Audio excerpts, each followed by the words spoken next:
Жетісу облысындағы Жоңғар Алатауы мемлекеттік ұлттық табиғи паркінде жабайы жануарлар мен аңдар көбейіп келеді. Мысалы, 2019 жылы 1700-ден аса бұғы болса, былтыр олардың саны тағы 130-ға артты. Бұғымен қатар елік, тауешкі, қоңыр аю және доңыздардың да өсімі байқалады. Аң құсты көздің қарашығындай қорғайтын парк қызметкерлері кезекті санақ жұмыстарын бастады. Кеп мына жерлердің суға келген ғой, шүрмен жүрген. Санаққа шыққан Кәрім Жапарғалиұлы мен Сергей Давыдченко бірден еліктің ізіне түсті. Кәнігі мамандар Сарқан өзенінен көп ұзамай-ақ жануарлардың бір шоғырын кезіктірді. Аймақты мекендейтін аң құс кейінгі кезде жиі көзге түсетін болған. У нас хорошо прибавились теки. Бізде текелердің саны артып келеді. Бұрын 50 шақты болса, қазір 200-ден асты. Маралдың өсімі де сондай. Әсіресе кейінгі жылдары аю көбейді.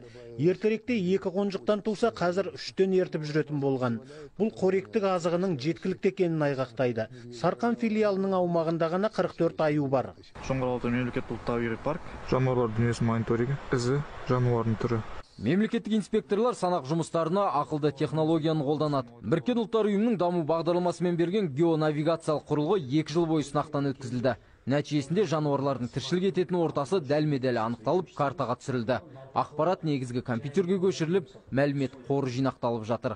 Бұл мемлекеттік инспекторлардың біріншіден жұмысын жеңілдетеді, жұмысының нақтылығын көрсетеді. Өйткені мемлекеттік инспектор рейдке барған кезде қанша шақырым жүрді, қанша күн жүрді, барлығы осы смартта нақты көрсетіледі. Екінші тиімділігі, базаға жиналғаннан кейін әрқашанда бұл базаның қолжетімділігі. Қажет мәліметтерді уақытын қойсаңыз, тура сол күнгі мәліметті әрқашан тез алып шығуға болады. Көлемі жағынан елімізде 3-ші орын алатын ұлттық паркте 200-ден аса адам жұмыс істейді. Олардың ұзақ жылғы еселі еңбегінің нәтижесінде Жетісу Алатауының тұмса табиғаты сол қалпында сақталып отыр. Қазір аталған аумақты сүтқоректілердің 50, құстардың 170 түрі мекендейді. Саладағылар жануарлар әлемін қаскөйлерден ғана емес, тілсіз жаудан да қорғайды.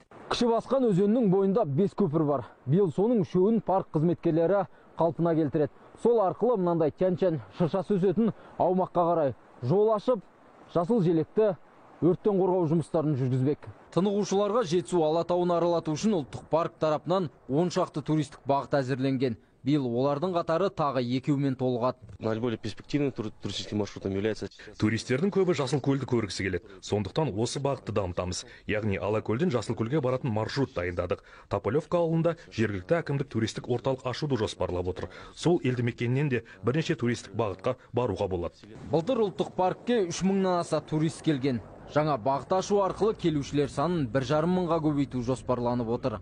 Шыңғыс Қалиден, Олжас Байбосынов, 24 KZ, Жетісу облысынан.